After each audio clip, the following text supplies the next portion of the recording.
everybody. I'm Morgan Thomas, and today I will be teaching you about plant propagation and reproduction. As you can see, we're recording in the back so that I can turn it into my teacher later. And then, so we're going to kind of start differently. I'm going to do an icebreaker type of deal.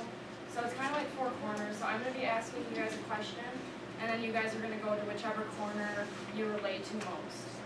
So we're going to start with a super easy one. What's your favorite meal?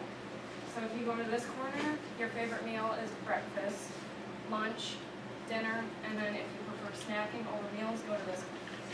Stand up and go. Dinner is always so cheap. Just go to your corner. Me personally. That's quite different. Sorry, babe.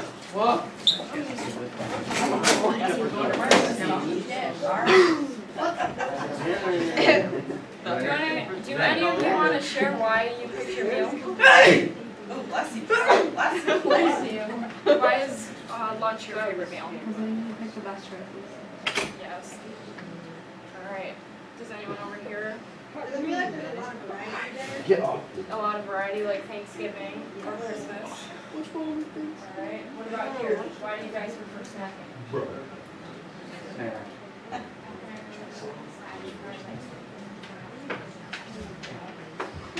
All right. That's true. Any time of the day. All right. We're gonna go to another question. The next question is,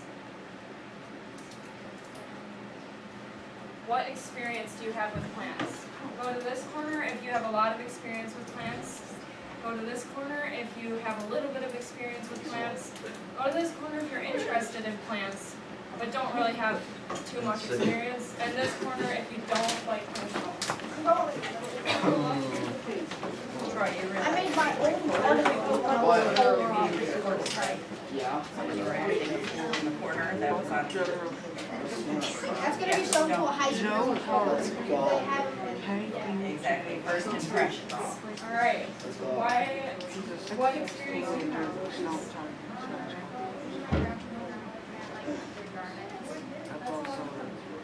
What experience do you have with plants? Well, I mean, I've made my own garden before, but I don't have a lot of experience with plants, but I know like some facts about them and like things. That's good. That's good. What do you guys think about plants? Yeah. So I am interested in plants because I have seen many videos where people like cut out the seeds and they grow them and do all this stuff. Yeah. But I have experience. And why don't you guys like plants?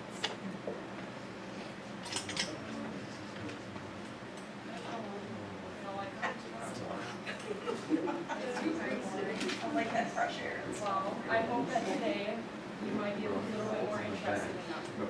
All right, I'm going to do one more question. What do you guys think is the most effective way of expanding the plant population? Buying them from the store, planting seeds, pollination, and cloning. You can go.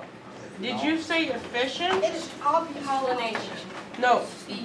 What's the question again? What's the most efficient way of expanding the plant population? Yeah, I think I'm gonna try to go with these.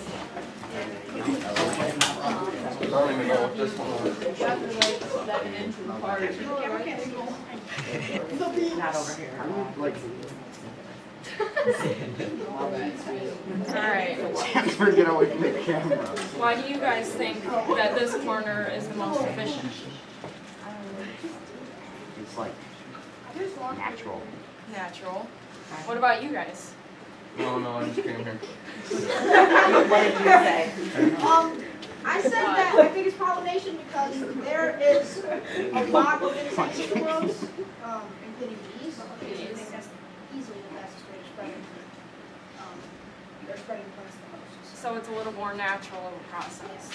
Okay, thank you. And then why do you guys think that cloning would be the best way?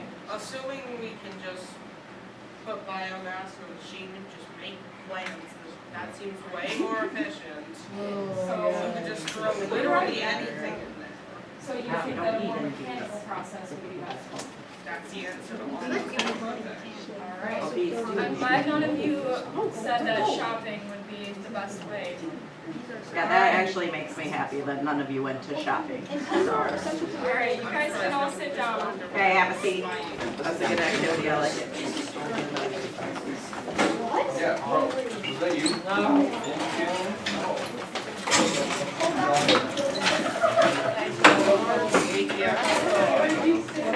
Okay, Xander, first impressions matter, right? For high school teachers, and if you doing that, like, Alright, so if I were to pick a corner, I would have gone Okay. with cloning. It's Huh, a very interesting. efficient process, and you can make many plants from just one. So that's what I'm gonna be teaching you guys about today.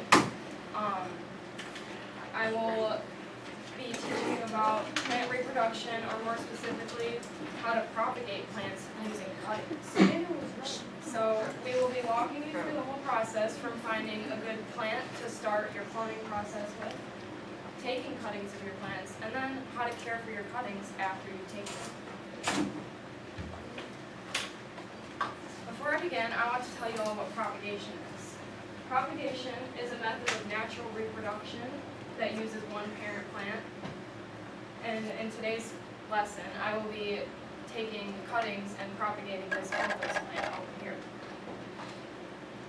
I will start by showing some examples of plants that would be good to use for your propagation. So on this side, you have the pothos plant, which is the one that I'm going to be using for my demonstration, the inch plant, and then the umbrella plant. Now these are all just 3 examples of plants that would work well. They're most common, but pretty much any plant can be propagated using this method. But it just depends on how much time you want to spend doing it. These plants are only going to take a few weeks to grow roots, and some others might take months. Some other things you want to look for is disease plants when you're looking for plants that would be good to use. You want to avoid disease plants. As you can see on the screen, there's some examples of what disease might look like in a plant. There's some brown spotting, some red spotting, and then some dead leaves on the plant. So disease on plants might affect negatively how your propagation works. So you want to kind of avoid these things. Another thing to look for is plants with many nodes on it. So this plant, you can see each leaf is where a node grows. Nodes are little buds where the leaves, flowers, and stems will grow from. Now that I've introduced you to the plants, I'm going to be showing you guys how to take the cuttings of the plants.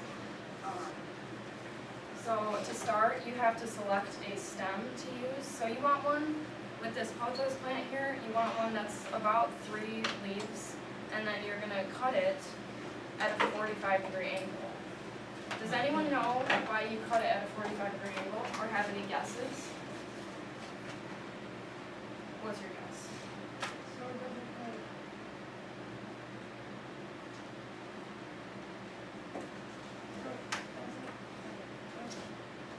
Okay. What about you?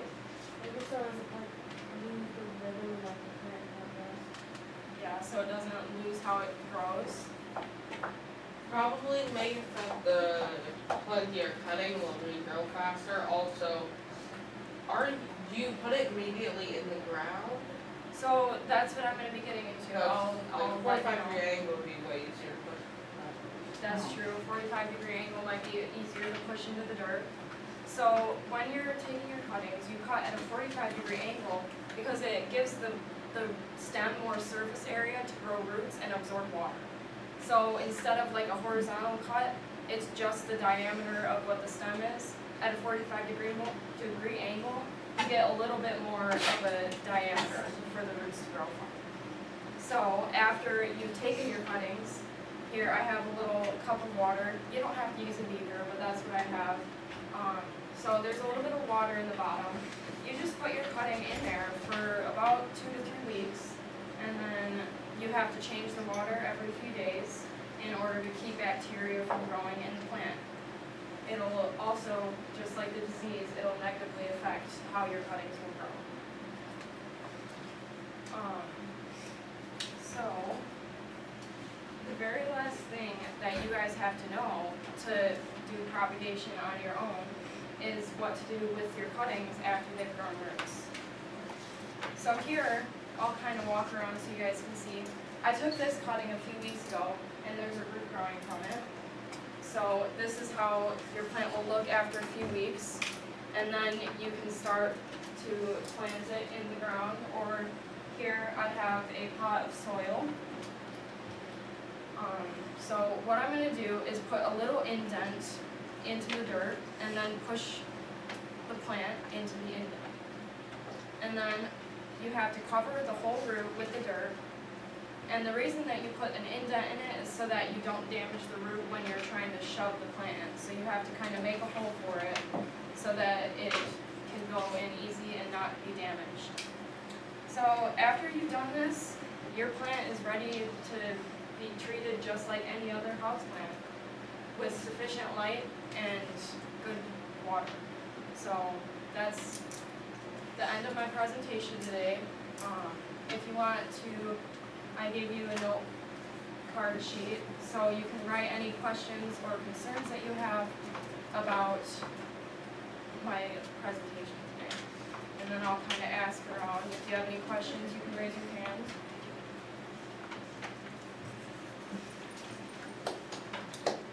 Oh, yeah.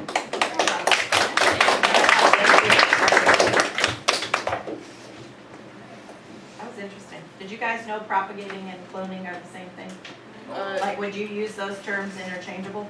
Kind of. Okay. I thought you meant just throwing biomass and putting DNA. I wondered if you had more people at bees, because I'm not sure they really knew propagating and cloning. Because he was literally thinking higher level biomass, I which mean, I isn't knew wrong, what that was.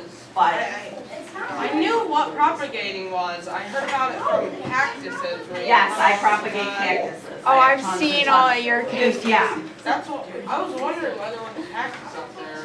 Yeah, I To was be actually honest just with thinking you about guys, that I the have other like a cactus forest at home, if anybody ever wants a cacti. And our cacti actually started from the 6 boys begging us at the Home Depot for the little teeny tiny like $2 cacti. I can't What believe shape that. are they? Are they like the fan? That's cacti Each or of the boys picked their own. So we have one that is literally this big and wears sunglasses. And I've grown probably 10 or 15 from that one. And then one of the boys picked one of the round cacti, one picked one that has, multiple stems on it. So they're all